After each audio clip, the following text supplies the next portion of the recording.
Olha só, seguinte, estamos de volta aqui para mais um vídeo. Hoje, Dia das Mães, de domingo, dia 12 de maio de 2024. Não é 12 de junho, que é Dia dos Namorados, e nem aniversário do Marcelo, é 12 de maio ou 12 de junho? 12 de maio, 12 de junho. Enfim, eu só tava esperando o dia 12 de maio para fazer essa piada. Mas, de qualquer maneira, um parabéns aí para as mamães que me assistem aqui no Raiz Tricolor, para as mamães que também não me assistem, mas essas não vai chegar ali o parabéns, né? Feliz dia aí para vocês. Vambora, cara, a gente começa aqui esse vídeo falando sobre Keno.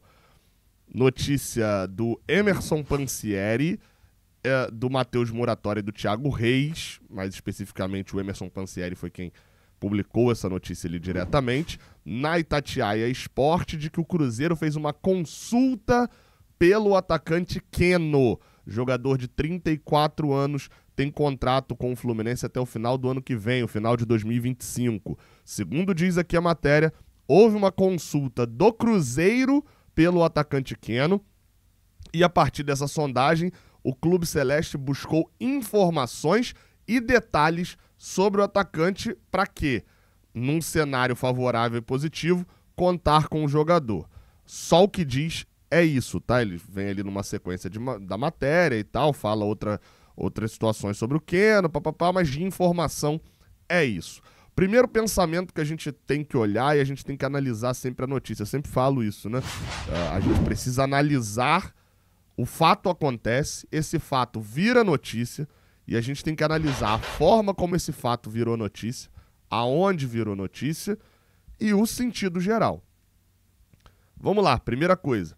A gente não está num momento de janela aberta. Então, qualquer contratação que a gente esteja falando de saída de jogador é para o meio do ano, ok? Essa é a primeira coisa para poder já ficar de olho em relação a... Não estamos na época de especulação e de possível contratação. Então, vamos lá. Qualquer coisa que se venha neste exato momento é consulta.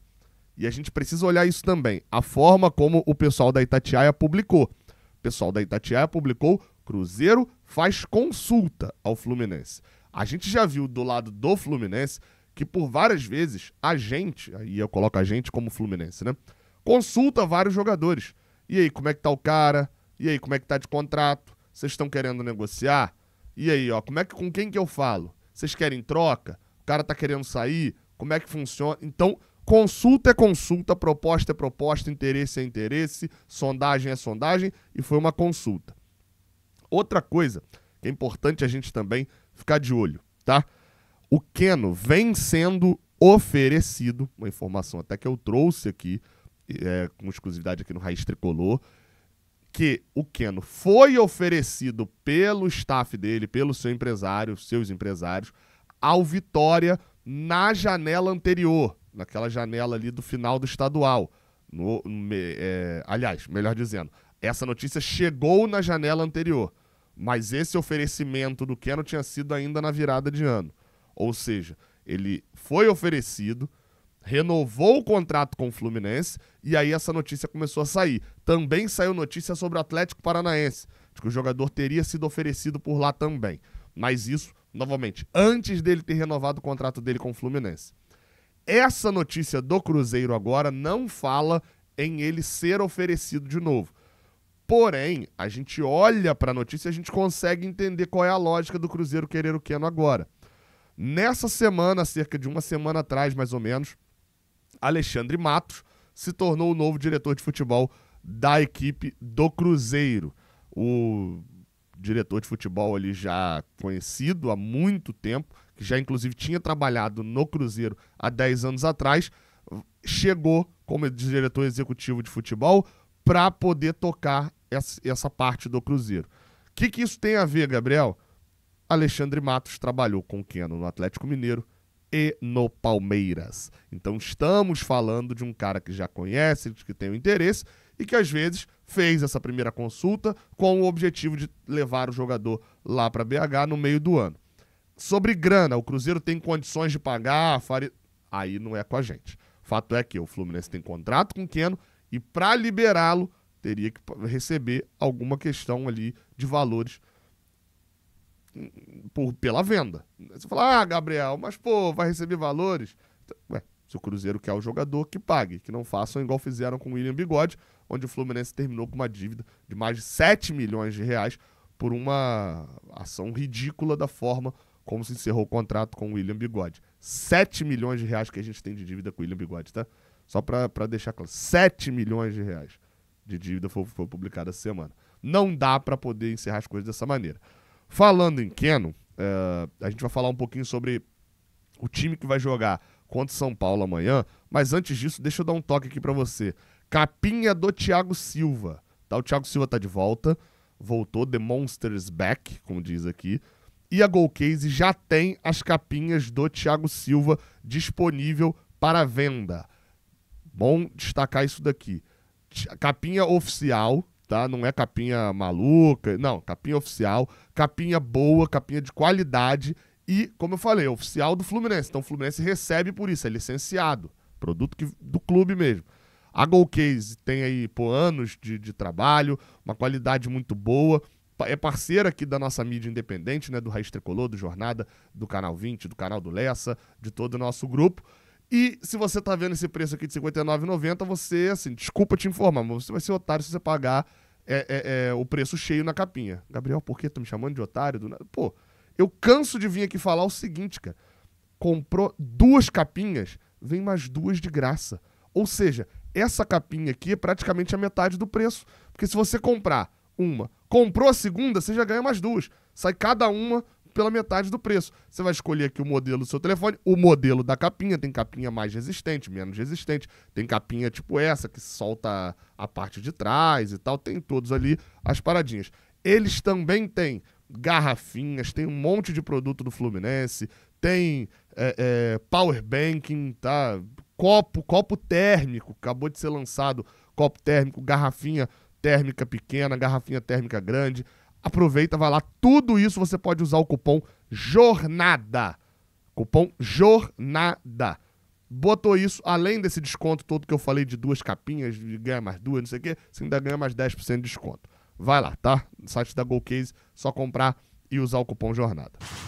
Vamos falar do time possível de jogar contra o São Paulo no Morumbi, obviamente no pré-jogo, né, na parte ali do vídeo do pré-jogo que sai amanhã, eu vou falar um pouquinho sobre a escalação diretamente com o time do São Paulo montado. Mas a gente já precisa falar que tem desfalques e tem problemas para esse jogo de amanhã. Esse daqui é o time que começou jogando contra a equipe do Colo-Colo, lá no Chile. Douglas Costa provavelmente está fora por lesão. O jogador saiu com dores na coxa. A gente, ao longo desse domingo, vai ter informação se ele viaja ou não, mas acho praticamente impossível que o jogador, tendo uma sessão de treinamento só no sábado e sendo substituído por uma questão de lesão na coxa muscular ainda, seja relacionado para o jogo. Então o Douglas Costa estaria fora. Outro, Paulo Henrique de Chagas Lima, o Ganso, está suspenso, tomou o 3º cartão amarelo no jogo contra o Atlético Mineiro, está fora da partida. Com isso, a gente não sabe quem vai a campo. Considerando que ninguém seja poupado, e vale a gente lembrar que Felipe Melo jogou uma sequência contra Atlético Mineiro e Colo-Colo, jogando um bom tempo nas 2 partidas, bem como também o Marcelo também jogou essas 2 partidas uma boa quantidade de tempo nas 2 ali. Então pode ser que esses jogadores não cheguem a São Paulo. No caso do Marcelo, eu fui até conferir aqui, ele não foi substituído. Então isso significa que nessa semana o Marcelo jogou 90 minutos contra o Galo, 90 minutos contra a equipe do Colo-Colo. No caso do Felipe Melo, não. O Felipe Melo jogou 60 minutos contra o Galo e contra o Colo-Colo jogou 83 minutos. Então há essa possibilidade também da gente ver esses 2 jogadores sendo poupados. Mas a grande dúvida mesmo é relacionada à ponta direita e ao meio de campo. Isso porque na ponta direita facilmente a gente volta com o Marquinhos aqui na frente e resolve a situação colocando o Guga como lateral direito. Lembrando que o Samuel Xavier está fora por lesão. O Diniz não tem feito muito isso, mas, né, sabe-se lá se vai fazer ou não. Se ele preferir por não colocar o Guga e mostrar que o Guga está escanteado totalmente mesmo, provavelmente ele mantendo o Marquinhos como ala pela direita, a gente veria na equipe do Fluminense provavelmente uma disputa entre Davi Terãs, entre Keno, algum desses jogadores para jogar pela ponta direita. Acho pouquíssimo provável, acho mais provável que a gente veja o Marquinhos jogando e o Guga voltando à lateral direita. Outra mudança, né, que chama a nossa atenção é a do meio de campo, porque o reserva imediato do Paulo Henrique Ganso se chama Renato Augusto, que também está lesionado. Para quem não se lembra, a gente tem aí uma série de jogadores lesionados que envolvem ainda Marlon, zagueiro, Gabriel Pires, volante. A gente tem ali também o Thiago Santos, que é zagueiro, o Lelê, que é atacante, o André, que é volante. Então, são todos esses jogadores fora. A possibilidade, no meio de campo, a gente não vai ter um outro jogador que chame tanto a nossa atenção. Quem já jogou por ali? O Lima, que já estaria escalado como volante. E aí seria a oportunidade da Alexander jogar ao lado do Martinelli. Tiveria o Lima talvez um pouco mais avançado, Fluminense com uma espécie de 3 volantes, mas que a gente sabe que com o Lima não funciona muito dessa maneira. Gostei mais do Lima nessa posição nas vezes que eu vi do que jogando um pouco mais atrás, mas a principal posição dele para mim é aberta. Mas ok, aqui ele dialoga melhor. Acho que para um time imprimir mais velocidade, seria interessante a substituição botando o Lima por ali mesmo. Do lado esquerdo, aquelas mudanças que a gente meio que já espera mesmo, né? Se sair o Marcelo, provavelmente entra o Diogo Barbosa na lateral esquerda, né? Se o Marcelo for poupado. E aí na zaga, não. Na zaga, se sai o Felipe Melo, entra o Felipe Andrade ou entra o Antônio Carlos. A gente não sabe ali exatamente qual dos dois o Diniz escolheria, considerando as opções que ele tem pra zaga. E aí, qual seria a tua escalação para esse jogo contra o São Paulo? O jogo é importante, cara. O jogo é bem importante. Você olha o ano do Fluminense até agora, desde ali de quando, a partir do momento em que estreou o time principal do Fluminense, olha só aí na tela. O Fluminense não tem 2 vitórias seguidas. Desde que estreou o time principal no 4-1 contra o Bangu, lá no Luso Brasileiro, aí você fala, mas poupou o time contra o Boa Vista. Meu amigo, não tem 2 vitórias seguidas. Tem título, tem vitória em clássico contra o Vasco, tem, invicto na Libertadores, mas não tem 2 vitórias seguidas.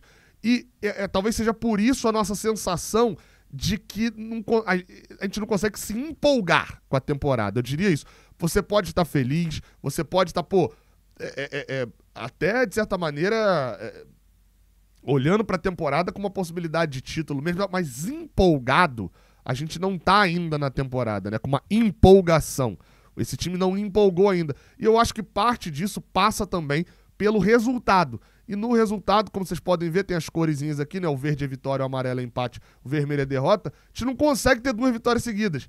Então a gente ganha do Colo-Colo e aí empata com o Bragantino. Aí quando a gente ganha do Vasco, vem um empate com o Cerro Porteño. Quando a gente ganha do Sampaio Correia e ganha do Colo-Colo, entre esses 2 jogos a gente toma um empate bobo do Atlético Mineiro. Então a chance é ganhar o São Paulo.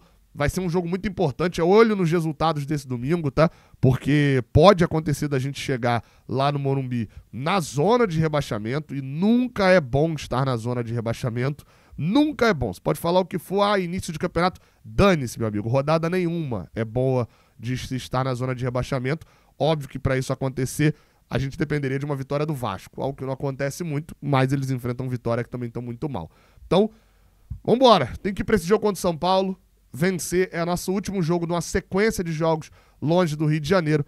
É hora de ganhar e de voltar a empolgar. Fluminense voltar a empolgar. Tamo junto. Um feliz Dia das Mães mais uma vez. Até a próxima. Valeu!